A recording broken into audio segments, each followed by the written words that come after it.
Hello student, देखिए अब exercise 1.1 का हम थर्ड और फोर्थ एग्जाम्पल, मतलब 1.1 का जो फर्स्ट एग्जाम्पल है उसका थर्ड और फोर्थ देखेंगे। सो पहला यहाँ पे हमें एग्जाम्पल देखिए स्टूडेंट कि x to the power under root of x square plus 4x minus 7। ठीक है स्टूडेंट, अब देखते हैं यहाँ पे कि y is equal to square root of x square plus 4x minus 7 देखें। ठीक है, तो इसको डिफ्रेंशिएट हम डायरेक्ट कर सकते हैं या तो हम इसको पावर के फॉर्म में भी लिख सकते हैं। ठीक है, तो हम इसको डायरेक्ट डिफ्रेंशिएट कर देंगे with respect to x। Okay student, so ये हो जाएगा dy by d x is equal to derivative of square root of x square plus 4x minus 7। Okay student, अब देखिए हम बेसिक एक जो रूल था, मतलब एक जो कंपोजिट फंक्शन का जो डेरिवेटिव था वो स्टैंडर्ड फॉर्म में इस तरह से, मतलब स्क्वायर रूट ऑफ फंक्शन, ये पूरा फंक्शन हो गया। तो derivative of square root of function क्या था, तो 1 divided by 2 times square root of function into derivative of function, या तो सिंपली आप इस डेरिवेटिव को उसके न्यूमरेटर में लिख सकते हो। तो यहाँ पे आप लिख सकते हो एफ डैश एक्स। ठीक है स्टूडेंट, तो अभी हमें यहाँ क्या करना है कि कोई भी फंक्शन अगर स्क्वायर रूट के अंदर देखे तो हमें उसका जो फंक्शन है अंदर वाला उसका डेरिवेटिव न्यूमरेटर में लेना है और डिनोमिनेटर में इसको 2 टाइम्स कर देना है। ठीक है, तो अब हम इसको फॉलो करते हैं यहाँ पे और देखते हैं इसका डेरिवेटिव क्या होगा। So dy by d x is equal to 1 divided by, देखिए स्टूडेंट स्क्वायर रूट ऑफ, हमने बेसिक जो डेरिवेटिव था derivative of under root of x, ये क्या था 1 divided by 2 times under root of x. ठीक है स्टूडेंट, तो उसी को फॉलो करते हैं। तो कोई भी फंक्शन अगर अंडर रूट के अंदर देके है, मतलब स्क्वायर रूट के अंदर है, तो हम उसको क्या करेंगे 1 divided by 2 times square root of function ले लेंगे और उसके बाद इस फंक्शन का डेरिवेटिव बाजू ले लेंगे। तो यहाँ पे हो जाएगा 2 times square root of function into again derivative of square root of x square plus 4x minus 7।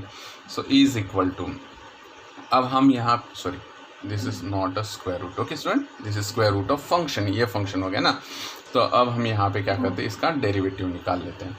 So equals to, अब देखिए डेरिवेटिव ऑफ एक्स स्क्वायर क्या हो जाएगा, ट्वाइस एक्स, हम इसको न्यूमरेटर में लिख सकते हैं। डेरिवेटिव ऑफ 4x, अभी अभी मैंने बताया था आपको कि x का डेरिवेटिव क्या होगा 1, तो उसके साथ कोई भी अगर कांस्टेंट मल्टीपल है तो 1 into that constant is equal to constant हो जाएगा, मतलब 4x का डेरिवेटिव हो जाएगा 4।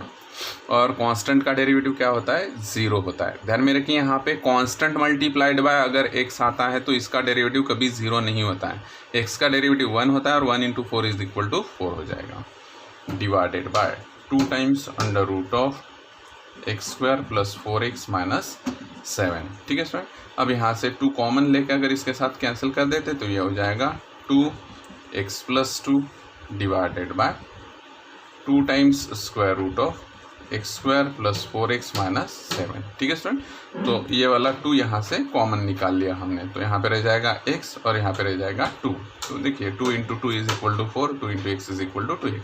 तो ये x 2 और 2 कैंसिल हो जाएंगे और हमें मिल जाएगा x plus 2 divided by square root of x square plus 4x minus 7। So this is required solution. अब देखते हैं नंबर 4 का सोल्यूशन। देखिए स्टूडेंट एग्जाम्पल तो वही है, सेम एग्जाम्पल है, सिर्फ यहाँ पे स्क्वायर रूट के अंदर फिर से एक स्क्वायर रूट आ गया है स्टूडेंट। ठीक है, तो अब हम इसको यहाँ पे लिख लेते हैं square root of x square plus square root of x square plus 1। Okay student, अब हम इसको डिफ्रेंशिएट कर देते हैं विथ रिस्पेक्ट टू एक्स।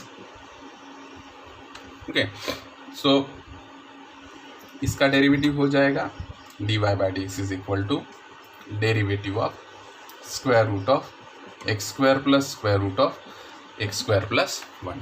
ठीक है, सो इज इक्वल टू, ये फिर से क्या दिख रहा है देखिए स्टूडेंट कि स्क्वायर रूट ऑफ ये वाला कंप्लीट फंक्शन हो गया। तो अब derivative of square root of function is equal to हो जाएगा 1 divided by 2 times square root of function, function हो गया x square plus square root of x square plus 1 हो गया, 1 divided by 2 times square root of function into derivative of function. Function क्या देखिए यहाँ पे x square plus square root of x square plus 1।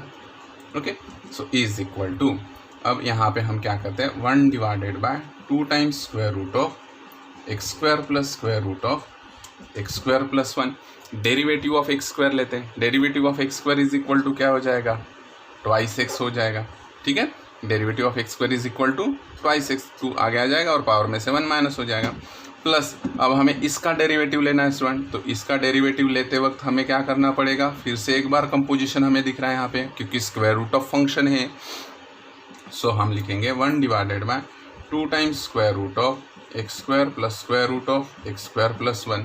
तो twice x हम लिख देंगे यहाँ पे, plus derivative of square root of function क्या हो जाएगा, स्क्वायर रूट ऑफ फंक्शन का 1 divided by 2 times square root of function into again derivative of function, मतलब एक्स स्क्वायर प्लस 1 का फिर से यहाँ पे डेरिवेटिव हो जाएगा। यहाँ पे हम ब्रैकेट इंसर्ट करेंगे बराबर। ठीक है, so 1 divided by 2 times square root of x square plus square root of x square plus 1 into यहाँ पे हम लिखेंगे ट्वाइस एक्स प्लस, अभी हमें यहाँ पे इसका डेरिवेटिव निकालना है स्टूडेंट। एक्स स्क्वायर का डेरिवेटिव क्या हो जाएगा, ट्वाइस एक्स, 1 का डेरिवेटिव हो जाएगा 0। ठीक है, एक्स स्क्वायर का डेरिवेटिव क्या हो जाएगा, ट्वाइस एक्स, और 1 का डेरिवेटिव हो जाएगा 0। तो हम यहाँ पे न्यूमरेटर में लिख देंगे twice x divided by 2 times x square plus 1। ठीक है, यहाँ से 2 से 2 कैंसिल हो जाएगा, मतलब हमें मिल जाएगा x divided by under root of x square plus 1। ठीक है स्टूडेंट, तो ये हमारा फाइनल रिजल्ट हो गया। या तो आप यहाँ पे 2 वैसे के वैसे रख के यहाँ से दोनों में से 2 बाहर कॉमन निकाल के, मतलब यहाँ से और यहाँ से 2 कॉमन निकाल के इस 2 के साथ भी आप कैंसिल कर सकते थे, या तो आप ऐसे भी रख सकते हो। ठीक है स्टूडेंट, तो ये हो गया सेकंड का सॉल्यूशन। तो इसी तरह से अगर कोई भी स्क्वायर रूट ऑफ फंक्शन अगर हमें देखे, तो सबसे पहले आपको ये रूल फॉलो करना है। कौन सा रूल फॉलो करना है, स्क्वायर रूट ऑफ फंक्शन का रूल फॉलो करना है। तो derivative of square root of function क्या हो जाता है, 1 divided by 2 times square root of function, और बाजू में फिर से डेरिवेटिव किसका लेना है, हमें फंक्शन का डेरिवेटिव लेना है। ठीक है स्टूडेंट, तो अगर हम फंक्शन का फिर से यहाँ पे डेरिवेटिव लेते हैं, बट लेते वक्त आप ध्यान में रखना है कि यहाँ पे ब्रैकेट में लेना है, क्योंकि कई बार क्या हो जाता है कि अगर आपने ब्रैकेट यहाँ पे ओपन कर दिया तो फिर से इसका मीनिंग चेंज हो सकता है। सो ये थोड़ा सा ध्यान में रखना है, और आपका आंसर भी गलत निकलता है अगर आपने यहाँ पे ऐसे स्क्वायर रूट ये ब्रैकेट अगर आपने इंसर्ट नहीं किया और आपने ऐसा आंसर लिख के रख दिया, तो शायद आपको इस स्टेप के मार्क्स ना मिले। ठीक है स्टूडेंट, तो इसलिए ये बहुत ध्यान रख के करना है, क्योंकि ये पहले ही 2 मार्क्स का एग्जाम्पल होता है और उसमें से इतनी सी छोटी सी चीज़ के लिए आपका 1 मार्क्स जा सकता है। ठीक है, थैंक यू स्टूडेंट।